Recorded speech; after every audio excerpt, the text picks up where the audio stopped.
Welcome to the Power Brokers Podcast. I'm your host, Joe Santini. Find us wherever you get your podcasts, and you can also catch the video version on YouTube. Today, we have with us Jonathan Lickstein, COO of Location Real Estate and the president of the Broward, Palm Beaches, and St. Lucie Realtor Association, recognized by NAR as one of the top 50 brokers in the country. Jonathan is also a mentor and a certified instructor. He's also the host of the No Bull Broker podcast. I love that name. Hey, Jonathan, how are you? I'm doing great, Joe. Thanks for having me. And sometimes we have to be noble, and sometimes we can't have any bull in the conversations we have. Love that. That is so great. And, how'd you get your start in real estate? How'd you get started? You know, it's funny. Everybody has a unique story about someone making the ask or suggesting, hey, have you thought of real estate? And when it comes to me, I kind of fell into it. I went to school for mechanical engineering at Georgia Tech. Love myself some Atlanta, Georgia. I'm actually flying there tonight. But I was living in Central America and took a job with a property management firm doing vacation rentals. And instead of it being kind of a transient job as I was vacationing and traveling Central America, I said, hey, I want to be here long term. I need to find a career opportunity. What do you think? And that's where I started in long-term rentals and real estate sales, growing to become the number 2 grossing realtor on the island I was living in, Caribbean Paradise, and only second to my managing broker. So that's how I kind of fell into it. Started with a means to an end on vacation and traveling with a little bit of a hub on this Caribbean island. And it turned into a career. And I'm about to hit 20 years in the business now. That's awesome. And who were you selling to on where you were? Were you selling to people coming from the States? Yeah. So anytime you're looking at these Caribbean islands, especially the third world countries, it's never locals. It's always the expat community coming from the US and Europe and Canada that are looking for second homes, vacation homes, or real estate investment. And super different than here. Everything was cash or seller financing, which, in retrospect is phenomenal. It gave me the education on seller financing I have now, where it's kind of a lost concept here.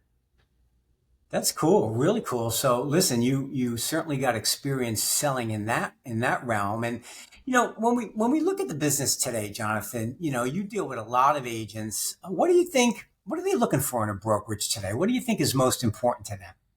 What's really interesting is no agent is created equal. And each one is going to look for something different. But when it comes to the masses, they want guidance, they want support, but more so than anything else, they want culture. And culture is kind of a loaded word, right? It's, do I want happy hours and meetups? No, they want an atmosphere where agents are collaborative, where agents are all working together to push things forward, not worried about kind of keeping their network protected and this is mine, not yours, stay away. It's more of, we can do more if we kind of bounce off each other. Iron sharpens iron. So I really think culture is the number one. And I always do exit interviews when agents leave the brokerage, and it's why? Why are you leaving? And more so than anything else, it's either they're leaving the business, but they stay because of the relationship and the culture that the broker has set up. That relationship will far supersede any little hiccup or obstacle or roadblock you come into contact with along the way. That relationship is what's going to carry you forward. The number one reason agents stay with their company is they like their broker. So that personal relationship is really hard to create, but if you can create it, that's the easiest way to bring people onto you and the easiest way to keep that stickiness of an agent with your brokerage. Yeah, so true. And I know the most successful offices I've been involved with, that positiveness, that chemistry with everybody, those were the most successful offices, no doubt, that had that just that community about them, and really, really true.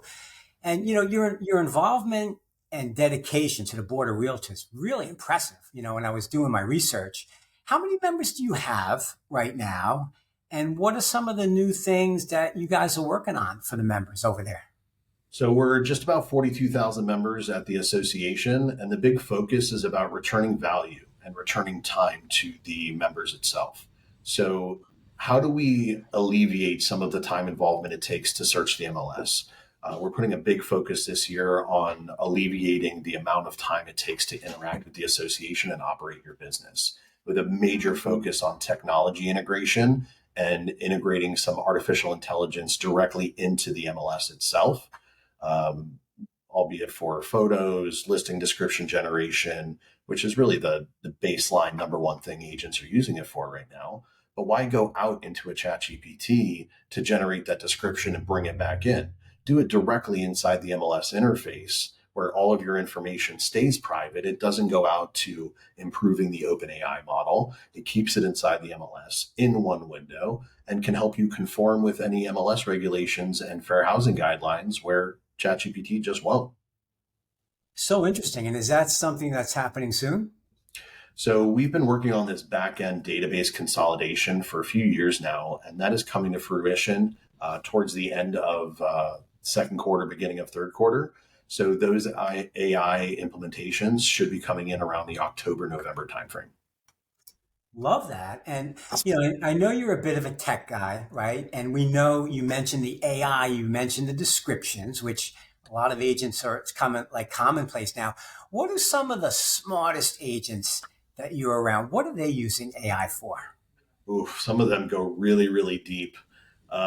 Surface level, the most common usage is the listing description generator or writing social media captions, creating presentations, things like that. But the smartest ones are doing a lot of nurture initiatives with AI. For example, you have a lead come in off of a website. We've always said speed to lead, right? Usually the first agent that speaks with that customer is going to be the person who captures that relationship. Well, AI can do it faster than any human being. If you have a lead come in off a website, they're automating the process to either have a voice or a text interaction with that consumer almost before they even close the page, and starting that interaction to promote getting to an on the phone conversation with the actual agent. So you may be out showing. One of my best agents doing this is a leader of a team with 16 people on it. He's still in production, so he's out showing and teaching and mentoring, et cetera. And they spend a lot of money on lead gen. So when a lead comes in, they're automatically being interacted with. They're automatically getting communication, follow-ups, et cetera, nurturing, bringing all of that information back into the CRM. And all roads are leading towards, are you ready to speak with an agent? Are you ready to set your appointment? Either populating the calendar or doing a live transfer over to that agent or the most available agent on their team to reduce that time and reduce that friction of a consumer wanting the information now and not being able to get a hold of an agent or get a call back so they move on to the next one. It's capturing them right away. That speed to lead is really being AI focused. Smart. And, I noticed the interactions with those kind of setups is getting better and better and better. Like it's not so frustrating and really interesting. And, there's lots of talk about MLSs. You hear all kinds of things. There's going to be a national MLS. Where do you see MLSs, 5 years down the road from now? Do you see it the same? Do you see it going in a different direction? What do you feel about that? See, Joe, that's a really interesting question. Um, if I am wearing my presidential hat, I'm going to say that I see it a lot of the same, and the MLS is the best way for us to be managing this and showing transparency to consumers, giving them a consolidated marketplace where all listings are available. A consumer really knows what the options are out there. But on the broker side of things, how am I thinking the MLS is going to be in 5 years? I think there will be a bit of a change, but at the same time, I don't know if it'll happen in 5 years. While technology evolves very, very quickly, the concentration of data, the concentration of listing information, I think is a very heavy lift for any technology company to come in and replicate that. You won't go into a system and search and promote your listing on there if it doesn't have the buyers, if it doesn't have the eyes and the buy-in from the agents that hold the keys to the buyers. So I don't see that changing that drastically that quickly. I do think there will be players who come in and try to do it. There already are. But with that, to that extent, the people are in the MLS systems. A third party coming in has a very, very steep climb to try and get the eyes, get the agents, get the buy-in that make those systems valuable. So I don't see a major change happening, but it's totally possible. Yeah, totally agree. And it's always about the eyeballs, always about the attention. Really good point. So, I can tell a little bit by your background wall there, but you're a busy guy. You're doing many different things. Really impressive. What do you do for fun? How do you shut it off? Everything's fun, Joe. There is no need to shut off. If you enjoy what you do and make the best of wherever you are, you don't really have to find the time for the outlet. And I'll give you a perfect example. I was just in London for a week earlier in the month, and it was a work trip. But anytime you go somewhere, you always have the ability to be free. You always have the ability to do stuff. I just like exploring and experiencing life. I have this motto, and some people think it's a little crazy, but if you offer me an opportunity or an option to do something, I'm going to say yes, unless I have a very strict thing I have to say no to. It's not the mentality with so many people in the United States and the world is it's a no. And I'm in this security world unless there's a benefit or a reason for me to say yes. I'm the polar opposite. I want to experience the world. That is what life is about. If you say, Jonathan, would you like to go to this underground stand-up comedy show tonight? If there's nothing on my calendar, I'm going to be there.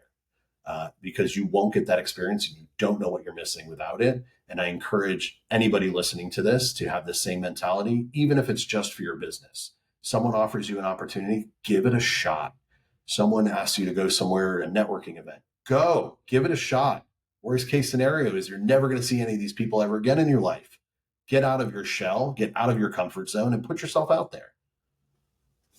Great mindset. And, the agent really should pick up on that, because why make it such a grueling thing that you would have to escape from? And I think it really is an individual mindset and a choice, and well said. And you really catch that just speaking with you. And I know when I saw you speaking a few weeks ago, and you really give off that mindset, and really cool, really productive. And, you do a lot. You're involved in a lot of different committees and boards, and you have a big position. So we always like to wrap these things up, with one question. You're a great leader. I saw you speak the other day, really good speaker. So what do you think makes you so successful? If you had to choose one thing, what would you owe your success to? I'm going to say it's saying yes to the opportunity at its purest form. The only reason I'm in the role that I am in now is because I said yes to a pretty scary opportunity. I was living in Central America in a third world country, making great money. I was the top of the world, second only to my managing broker. And I had an opportunity to pick up and come try out with a startup in Florida and relocate my family back to Florida. Very scary opportunity. And I decided to take it. And without it, I would not be where I am, who I am, dealing or working with the people I am working with. If I had said no to that opportunity, that probably 99% of the world would have said no to. You had to jump off the cliff. You had to jump. Yeah. I think a big, in its purest form, you have no shot at an opportunity if you don't say yes to it. And you never know where it will go. But even furthermore than that is if you're given an opportunity, you have to make the most of it. And a big roadblock that gets in people's ways, I'm trying not to speak vague and very direct here. A big obstacle that a lot of people have to get over is the fear of what other people think of them. You're never going to please 100% of the people out there. You're never going to find 100% approval rating. What you have to do is what you think is right, and doing the thing that at night when you lay your head down on that pillow, you feel you have done the right thing for people around you and created opportunity for others. So my biggest thing is, I don't care what you think, not you personally, Joe, but the general population. I'm going to put out what I think is best, what I think is good for you. And if you like it, great. If you don't, I don't care. I'm not going to lose any sleep over it. But the idea is sometimes you have to show people the right way, even when they don't think it's the right way and they come around. People are afraid of change. People are afraid of disruption. People are afraid of anything that is not the status quo. And you never get better if you never challenge the status quo. There you go. Well said from a successful guy. And thank you for that. Thank you for sharing that. If you want to connect with Jonathan, you can catch him at jonathanlickstein.com and also catch him on the No Bull Broker podcast. Check it out. And also remember, hit the follow button for this show so you can catch the next episode. Jonathan, thanks so much, man, for hopping on today. I know you're busy, just got back, so appreciate it very much. Thanks for having me, Joe. Always a pleasure.